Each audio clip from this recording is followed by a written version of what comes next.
vento sopra entre os milharais. Um som áspero, como se a própria terra respirasse lembranças. E lá no meio do campo, imóvel, esquecido, um corpo de palha observa o tempo passar. O chapéu caído cobre metade do rosto, os olhos vazios. Mas há algo ali dentro, algo que não devia existir.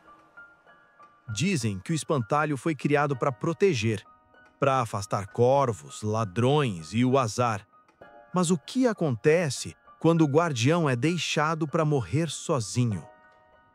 Quando o campo seca, o dono vai embora e a cruz de madeira apodrece sob o sol. Ninguém lembra o dia exato em que ele parou de ser só um boneco. Mas todos lembram o silêncio que veio depois. Um silêncio pesado, cortado apenas pelo som de palha arrastando no chão. E à noite, quando o vento passava pelo campo, havia quem jurasse ouvir passos, lentos, arrastados, como se alguém procurasse o que perdeu. Alguns dizem que o espantalho ganhou alma. Outros que o inferno apenas encontrou um corpo para usar.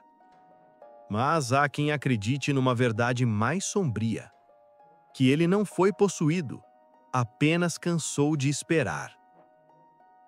Porque tudo que é esquecido, um dia acorda.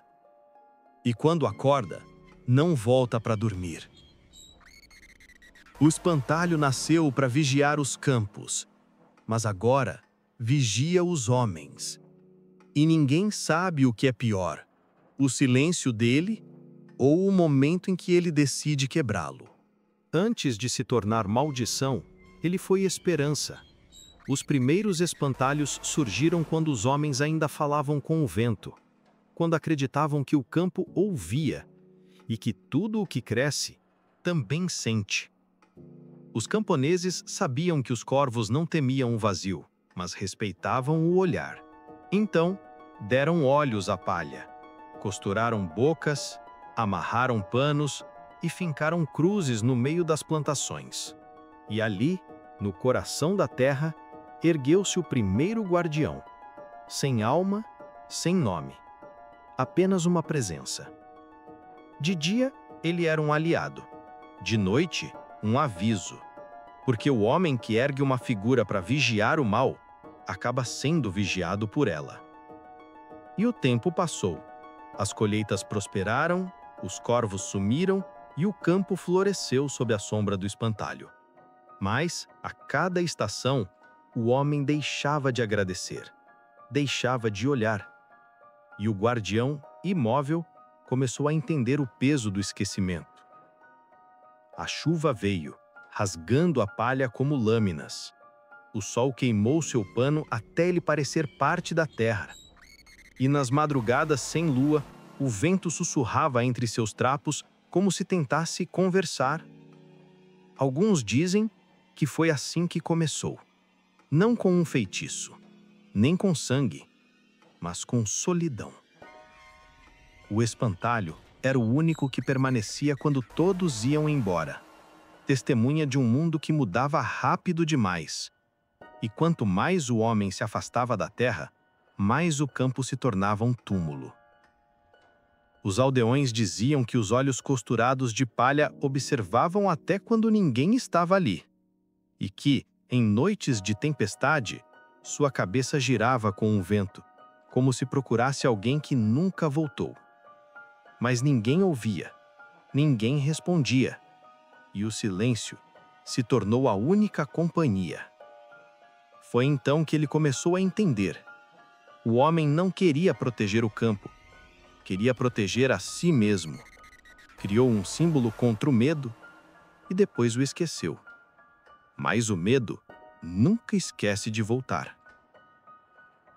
Há histórias antigas, quase apagadas, que falam de um fazendeiro que ergueu um espantalho com um pedaço de sua própria roupa, acreditando que assim ele teria parte de sua alma. O campo prosperou, mas quando o fazendeiro morreu, sua casa foi abandonada. E anos depois, os viajantes diziam ver o espantalho usando um chapéu igual ao dele. mesmo que o tempo tivesse destruído tudo, menos aquela figura. O espantalho não nasceu para matar, nasceu para observar, mas há uma linha tênue entre observar e julgar. E enquanto o homem dormia, confiando na sua criação, a criação aprendeu a sonhar, sonhar com liberdade, com fogo, com movimento. E o que é um sonho, senão o primeiro sinal de vida? Ninguém percebeu quando o campo começou a morrer. Foi devagar, como tudo que apodrece enquanto ninguém olha. Primeiro, o milho deixou de brotar. Depois, os corvos voltaram, cautelosos, mas famintos. E o espantalho, o velho guardião, continuava ali, de pé, como se ainda tivesse um propósito. Mas já não havia quem o visse. As pessoas tinham ido embora. Levaram os filhos, os bois, o som das vozes e das risadas. O que ficou foi só o vento e o olhar vazio de um boneco que nunca piscava. O pano começou a rasgar. A palha, antes dourada, virou poeira. E o sol queimava o rosto dele como se o tempo quisesse apagá-lo. Mas ele resistia, porque o esquecimento, às vezes, é mais cruel que a morte. Dizem que o primeiro sinal veio numa noite de tempestade. O relâmpago iluminou o milharal e o espantalho não estava mais onde devia estar. No dia seguinte, os homens encontraram suas pegadas marcadas na lama. Pés de madeira, arrastados, como se o chão tivesse sentido medo. Alguns acharam que o vento derrubou o boneco, outros que algo o levantou. Mas ninguém teve coragem de entrar no campo para conferir. Nas semanas seguintes, começaram os sussurros. O espantalho anda à noite. Ele procura o fazendeiro. Ele quer saber por que foi deixado para morrer. As histórias cresciam como mato, e todo rumor escondia uma culpa. Porque, no fundo, cada homem sabia que abandonou algo: um campo, uma promessa, um pedaço de fé. E quando o espantalho começou a se mover, não era só palha ganhando vida, era o arrependimento tomando forma. Alguns diziam que os olhos costurados começaram a brilhar, outros que ele falava com os corvos e eles respondiam. Mas o mais estranho é que ninguém mais ouvia os pássaros gritando ao amanhecer. O campo estava quieto demais. E o silêncio é o som que o medo faz quando está se preparando. Um velho pastor jurou ter visto o espantalho em pé na beira da estrada, com a cabeça inclinada, como se estivesse esperando alguém passar. E quando o relâmpago riscou o céu, ele percebeu que os fios da boca estavam rompidos. A costura havia se rasgado sozinha. Naquela noite, o pastor abandonou a vila, e ninguém o viu de novo. A partir daí, os relatos se multiplicaram. Pessoas que juravam ouvir passos no milharal, portas que batiam sozinhas, lanternas que apagavam quando alguém mencionava o nome dele. Mas o que realmente apavorava não era o medo do espantalho em si, era a dúvida, a sensação incômoda de que ele não era mais uma coisa, de que havia alguém ali dentro. E talvez fosse isso que o tornava tão humano, o desejo de ser lembrado. Porque o homem cria deuses e monstros do mesmo jeito, com a mesma matéria e pela mesma razão, para lidar com o medo que não entende. Mas o medo entende o homem melhor do que ele pensa. E naquela terra seca, o espantalho começou a compreender também. Compreendeu o abandono, a solidão e a fúria. Ninguém sabe ao certo quando o espantalho começou a se mover. Talvez tenha sido numa madrugada sem lua, quando o vento parou de soprar e até os corvos se calaram. O que se sabe é que, naquela noite, o milharal inteiro acordou. E o que era palha virou presença. O primeiro a vê-lo foi um homem que voltou à fazenda velha para roubar o que restou. Levantou a lanterna, atravessou o campo morto e viu a cruz tombada no chão. Mas quando abaixou para olhar, a luz tremulou. E havia outro corpo ali, de pé, atrás dele. O homem correu, tropeçou e jurou que sentiu o peso de uma mão feita de palha sobre o ombro, fria, seca, mas viva. Dias depois, encontraram o corpo dele no celeiro, com o rosto virado para a parede e os olhos cheios de palha. Ninguém ousou tocá-lo. As histórias se espalharam rápido. O espantalho andava, escolhia, punha fim àqueles que profanavam a terra. Não gritava, não corria, apenas observava. Alguns diziam que ele aparecia sempre que alguém tentava plantar sobre um terreno abandonado, como se a terra ainda tivesse dono. Outros que o viam nos cantos do olho, imóvel entre as sombras, como um eco do passado que se recusa a morrer. Mas não era vingança cega, era julgamento. O espantalho não atacava por prazer, ele só devolvia. Aos ladrões, o medo. Aos ingratos, o vazio. Aos esquecidos, o reflexo. Porque o mal, quando nasce do abandono, não quer destruir, quer ser lembrado. E o que começou como superstição virou culto. Alguns camponeses começaram a deixar oferendas no campo. Um pedaço de pano, um punhado de milho, uma vela acesa no meio da noite. Não era fé, era medo disfarçado de respeito. O vento carregava o cheiro da cera queimada e dizem que ele aparecia quando a chama vacilava. Ficava ali, observando, como se o fogo fosse o único idioma que ainda compreendia.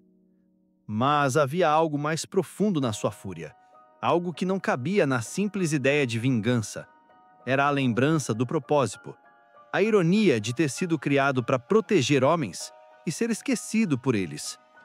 Os velhos diziam que em noites de colheita, o espantalho caminhava até as aldeias, parava diante das casas e observava pelas janelas. Não fazia nada, só olhava. E o olhar dele bastava. Porque o verdadeiro terror não é morrer, é perceber que algo que você criou aprendeu a sentir o mesmo ódio que você ensinou ao mundo. O espantalho se tornou um espelho. De palha, sim, mas de verdade. Mostrava ao homem o que ele é quando esquece o que o formou. Terra, trabalho, sacrifício. E, no fundo, ele só queria ser parte disso outra vez. Mas o homem só lembra da criação quando ela começa a cobrar. Então, ele voltou ao campo, e com ele vieram as noites longas, o vento parado, o som de passos que ninguém via. O espantalho não fala, mas o silêncio dele é uma sentença, e todo aquele que o ouve já foi julgado. Dizem que tentaram destruí-lo. Os homens voltaram ao campo com tochas, gritos e medo. Queimaram o milharal até o chão virar cinza. Mas, quando o fogo apagou, ele ainda estava lá, em pé, imóvel, como se o fogo tivesse se curvado diante dele. Ninguém entendeu. Mas o fogo entende o que é ser usado e esquecido depois. Por isso, não o consumiu. Respeitou. O espantalho ficou. E desde então, ele não precisa mais de corpo, porque a lenda já é suficiente. Alguns dizem que o veem nas estradas, nas plantações abandonadas ou refletido no vidro sujo de uma janela. Outros juram que, em noites de vento fraco, ouvem o som da palha se arrastando, mesmo quando não há milharal por perto. Como se o vento carregasse a lembrança dele. Como se o esquecimento tivesse ganhado forma. E talvez tenha mesmo. Porque o espantalho nunca foi apenas um boneco. Foi a primeira tentativa humana de criar algo que vigiasse o mal. E quando o homem se esqueceu disso, o mal aprendeu a vigiar o homem. Os velhos diziam que, enquanto houver culpa na terra, ele nunca deixará de existir. Que cada campo abandonado abrido um pedaço de sua alma esperando. Esperando alguém voltar. Esperando alguém olhar para ele e dizer, eu me lembro. Mas ninguém diz. Ninguém lembra. E ele continua ali, de pé, entre mundos, com o rosto rasgado e os olhos ocos, guardando um campo que já não existe, guardando a memória do que o homem destruiu para se sentir seguro. Alguns juram que viram a cabeça dele girar lentamente quando se fala seu nome. Outros, que ao se aproximar, o chapéu levanta levemente, como se algo ali dentro respirasse. Mas o mais assustador não é vê-lo. É sentir que ele pode estar te olhando, mesmo quando você está sozinho. O espantalho não quer sangue, quer lembrança, quer existir no olhar de quem o criou. Mas o homem só se lembra do que teme, e é por isso que ele continua voltando. Porque o esquecimento é a pior maldição de todas. E o espantalho é o preço de tê-la ignorado. E quando o vento soprar hoje à noite, ouvirá o som da palha. Um farfalhar leve, insistente. Não é o vento, é o guardião, vigiando, esperando. E talvez nesse exato momento, ele já saiba o seu nome. Enquanto houver medo, ele estará de pé. E enquanto houver esquecimento, ele terá motivo para ficar. E você? Do que já esqueceu? Deixe o seu comentário. E se quiser continuar explorando as sombras que o mundo tenta esconder, inscreva-se no Mitoverso. Aqui, cada história esquecida volta para ser contada.